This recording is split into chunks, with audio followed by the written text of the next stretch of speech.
عزیزان گرامی، السلام علیکم ورحمۃ اللہ وبرکاتہ۔ ربیع الاول کا مہینہ شروع ہو چکا ہے، اور اس مہینے کے شروع ہوتے کے ساتھ ہی اس مہینے کو منانے کی بحث بھی شروع ہو جاتی ہے کہ یہ کرنا ہے، وہ نہیں کرنا، وہ کرنا غلط ہے، وہ کرنا صحیح ہے۔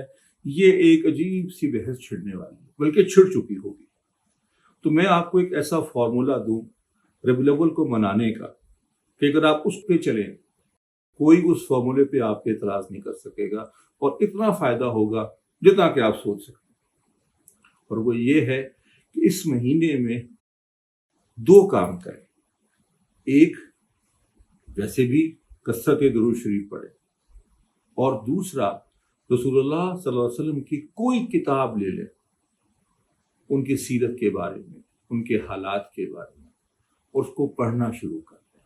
روزانہ پڑھیں، خود پڑھیں، گھر والوں کو پڑھائیں، دوستوں کو وہ واقعات سنائیں، دوستوں سے وہ واقعات شیئر کریں، اپنے بچوں کو پڑھائیں، اور اس مہینے میں خصوصی طور پہ سیرت طیبہ کا مطالعہ اور اس کو اپنانے کا عزم کر لیں۔